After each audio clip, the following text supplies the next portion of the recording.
Hey, this is Rusty Walker with NASRC. I'm sitting with some very brilliant cats here at Capital Refrigeration, and we're going to start with my man Anthony, and he's going to tell us our story. We want to know. So, guys, tell me how you got here, or something about the refrigeration, or why. If you guys are experienced, you've been here a while, why the hell are you still doing this? What about the refrigeration trade got you here? All right, we'll start with Anthony. So I started in high school, 16, got into Votech HVAC, did that for a year or two, finished, got all my apprenticeship, 2 years off, got all my certifications, EPA at 16, 17. Kind of messed around for a couple years, got into bad stuff, the same story, drugs, all that, partying. All the shit your mama told you not to do. Yep, did that for a couple years, being an apprentice helper. Turned 20. Everybody started doing that I knew was doing drugs real bad. Met a girl, said she was going to California, packed my bags, went to California next day. Only thing I had on me was my bags and my tools. Put them in a suitcase and went. When I got out there, I was in Humboldt County, which is the largest marijuana trifecta. From bad to worst. It was non-legal then when I got there. Out there, I worked in some of the biggest medical marijuana, non-legal marijuana facilities in the world, all in the woods, all running off generators. I mean, 1,000-watt light systems in the woods in Northern California. Sketchy, brother.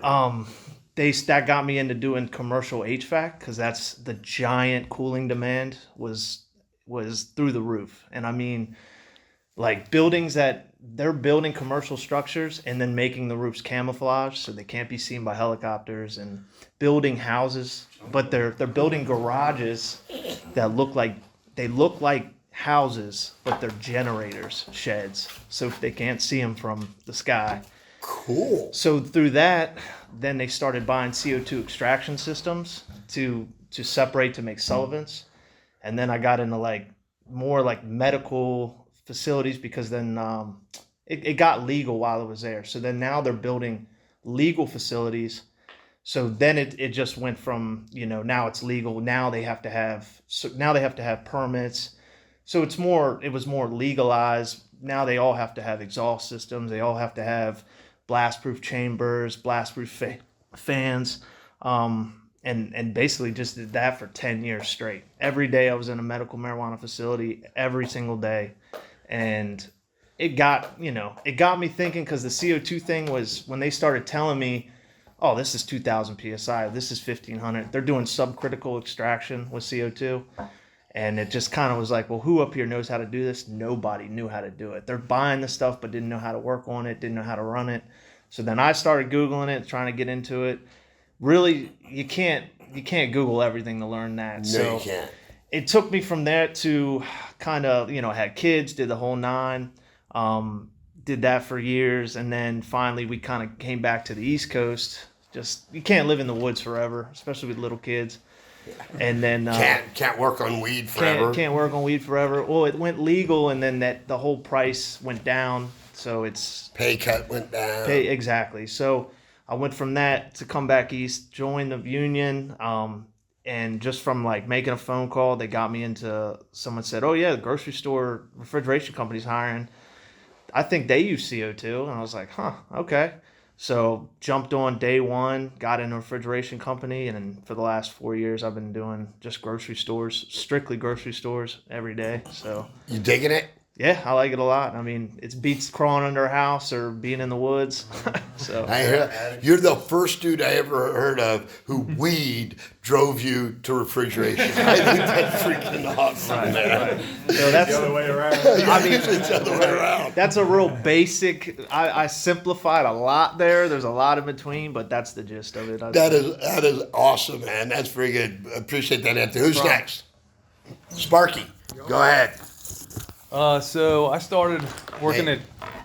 What's your name? Oh, I'm Cameron. I started working at Domino's in high school and I was dating this girl, and we went to this party, and the guy that was throwing the party was an electrician that owned his own small company, and so I started working with him. We were building a Panera And then I ended up working for him for like 17 years.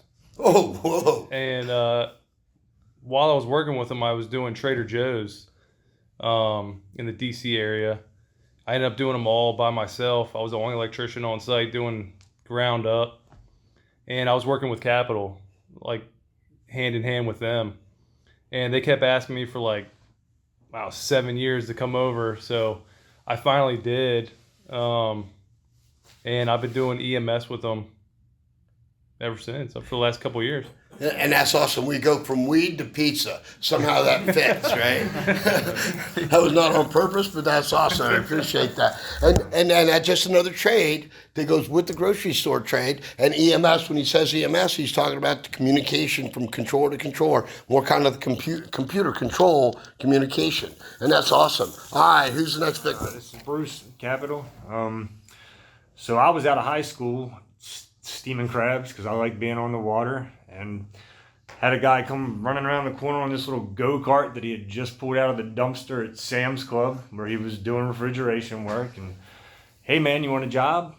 Yeah, sure. So show up at the store at 6 o'clock on Monday morning as a helper and putting up hangers and doing all the stuff a helper does, sweeping floors, and just did install for the This was a Sam's Club? This was a Shoppers Food Warehouse in Okay, Baltimore. cool. Yeah. Very cool. So yeah, just started out as a helper and then construction for the first 4 or 5 years. And then I was told your ass is going to service because that's where you will have a job forever. Yeah. Because construction slows down sometimes. Service never does. Yeah, service never slows down. So did that, and then I became the startup guy for about 12 years. Started at Rogers Refrigeration, then I was at Total, and then took some time off, and then I found myself in the Keys working for a union company. And refrigeration, if you know supermarket refrigeration, you can walk up to an Aeon unit, a York chiller, a Train package unit, and you can figure it out. Mm-hmm. And I was taught that at a young age. If you can do supermarket refrigeration and the controls and the piping, you can work on anything. You're the smartest dude in the room. And I learned that the last couple years when I was thrown to the wolves down in the Keys. So tell me how you got to the Key West. So my wife and I just always talked about wanting to go there, and we started going there. And then one time we just said, screw it, we're going to buy a house in the Keys. And not go back to PA. And that's it, yeah. We went down there and actually ran a charter boat for a few years, and then I found myself back in the refrigeration field or air conditioning field down there, and it was hot. In August on the roof, it was hot. And then I had an opportunity up here to come back and take everything that I had learned up until this point and put that into a project manager position. And here I am, man. Found myself with a bunch of great guys with seemingly a great company, and never thought I'd find myself back here again. But here I am, embracing it, learning more, and I'm just going to run with it, man. See what happens. Like the song says, what a long, strange trip it's been, right? Next chapter. All right, next victim. Hey, my name's Charlie, and working with Capital. So I was kind of like Anthony. I had a bit of a rough start. So I'm not even from the area up here in like Philly. So I'm from Tennessee. Yeah, so you're a Southern boy. Good job. Yeah, I am. My a lot of my family lives in the area though, but I kind of didn't have a whole lot of direction in high school. Wasn't good at anything, so I didn't really have like any kind of purpose or something I wanted to do. Both my parents passed when I was a teenager, so I was just kind of doing my own thing. Yes. So I was like in and out Kind of of adrift. Yeah, well, I was homeless for a while. So, oh, hey, what's going on, Henry? We just got the owner make his presence, so he's on our recording too. Oh, it's all good. But Go yeah, ahead. no, I was up and down, kind of homeless for a bit, and then my family up north said they'd come take me in, so I moved up here and I was doing like concrete and different remodeling. So when you say up north, where we at? We're in Philadelphia. All right. So I was up here just doing general remodeling and kind of whatever I could while they just got me on my feet. And, I had a real, I just didn't like it. Mm-hmm. I didn't like what I was doing. I didn't like where my life was going. And the one day, like the contractor I was at just would not pay us on time. Like he'd be a month late, 2 months late. And it's like, it just was like ridiculous. And we had a guy fall off the roof. And at the same time that day, we were also not paid again for like 3 weeks straight. Oh, so I'm thinking there's no insurance. Yeah, no. So I left. I was like, I'm not even like, this is just crazy. And I was driving down the road and I was in Newcastle, Delaware at the time. There's this big sign for this Delaware, like, hey, like, come interview. We'll teach you HVAC for 3 months. We'll give you an EPA card if you pass, and we'll get you in the workforce. And I was like, I don't know anything about it, so I'll just do that. I did it. The instructor, his name was Dave Schneider. Shout out to him. Great guy.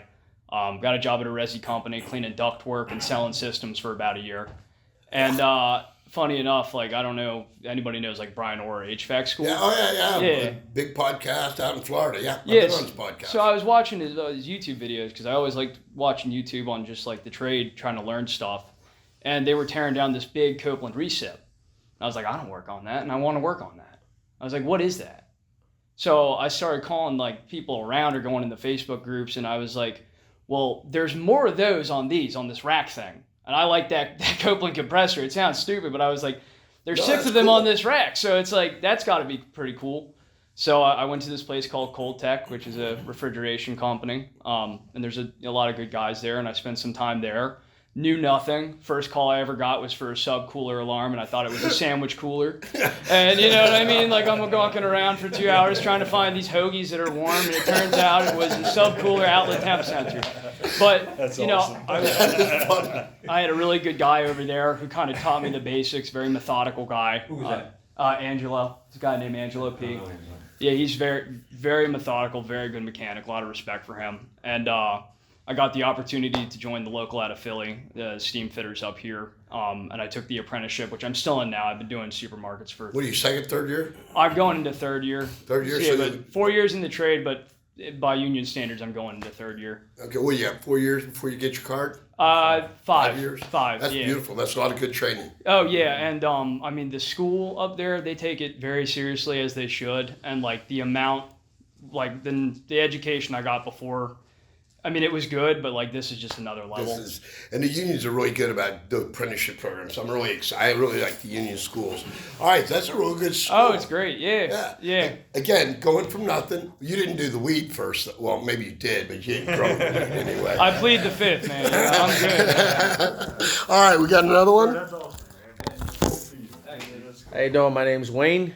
I started out as a kid working with my dad. He used to do window units, water coolers, and I'd go over on the weekends and clean coils and disassemble them. Start on the bottom, baby. Yeah, just starting at the bottom. And then as I went through school, I had an opportunity to go to a VOTech during high school. So I went to tech school during high school, back and forth every week. Graduated, top of my class. The day I graduated, I had an interview. Went to the interview. Next day, I started working in the field. I was working for an HVAC company. I was kind of the middle guy. I was in the shop making ductwork, out in the field installing it, doing service work with the service guy. So I was kind of learning everything. I was probably making $6 an hour. Oh, good. Time to buy a house. You know, but I was learning all I can learn. I did that for a couple years with that company and kept moving from different companies and better opportunities. And I started doing new construction, new homes, Toll Brothers, Ryan Homes, DeLuca Homes, big stuff. So I started getting that down packed, became a mechanic, junior mechanic, started running crews myself, and aced that. And then I got to a point where I wanted to do retrofits. I wanted to do more, learn more. So I got with a company, it's a local company called Haley Company back in the day, really big company, family owned, great company. So I worked my way up to mechanic there, lead mechanic, and I was running a lot of jobs here and there, residential retrofits, got a little bit of commercial, and they got bought out by a big energy company, and it kind of went downhill, and I left there and was going from back and forth different companies. I wound up getting with a company that did cooking equipment and refrigeration. Oh, so I did a lot of restaurants. Learned some places that I'm never going to go eat again. See some stuff in the kitchens, you're like, nah. The best way to stop eating out is start working in the back rooms, right? Ice machines no more ice for me. So I did that for a couple years. I worked for Ecolab. I was doing the same thing, and I became top tech of Philadelphia. and did that for several years. And I was working for a company, Remco, and did that for about 8 years. I got into the rack systems. I was only in the small racks before that. Once I got with Remco, I got into the big racks and, learned all I can learn with that. And I got an opportunity to join the union. So I local union here in Philadelphia, and tested in, got in with Capital here, and I've been here and loving it. And just keep. When you tested in, did they start you over as first year, or did you test into like a second or third year? I tested in as journeyman. Oh, as a journeyman. Yeah, All right, yeah, perfect. so I'm That's journeyman awesome. now. So now I'm more on the, not just the service side, commercial, construction side, and some service here now. Dude, stay in service. That's where all the ice cream is, Yeah. man. Dude, you got cookies. Yeah. So, all right, very good. That's good. Walter, 35 years in the union, started vocational school in high school, went on to residential, got into the union.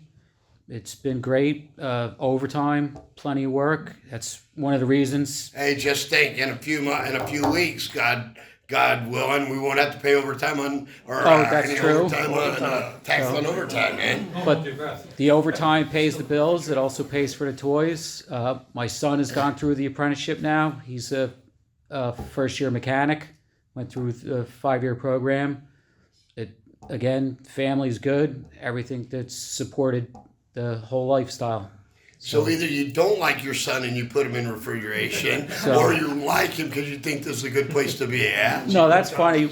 We took him to open houses for colleges. He looks over, he goes, I just want to do what you do. And my wife looked at him and goes, what the hell do you want to do that for? I look at her like, well, yeah, the roof over your house, the car, and that was her answer. And he's doing fine with it too. So it's a very good trait. The good thing is your son and you don't have to pay his $200,000 student True. loan to get a master's degree in puppetry, right? Absolutely. All right, very good. Anybody else?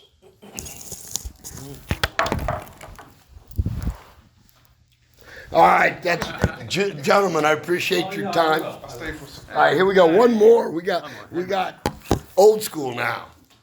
Yeah. You were commenting about the $6. Yes. I started $1.62. Now, I've been in this business for over 60 years, and talking about the work and the ability, I went to college for almost a year, and I decided it wasn't for me.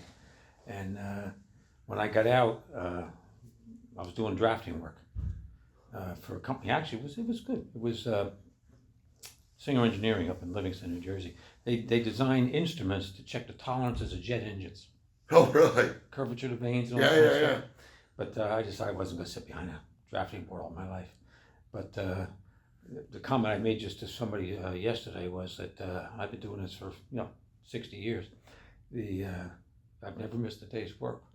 Oh, wow. Very cool. That's part of this trade. Unless I want to. People are always going to eat. Yeah. They're going to buy, and you're going to have supermarkets. And it's a great business. Hey, there's days that you're freezing your butt off up on the roof, and that's not always fun. But it's a good business. And make an honest living. Make an honest, very honest living. I've seen a lot of people in this business that have enjoyed it. Yeah. That's really, I still play around here because I enjoy it.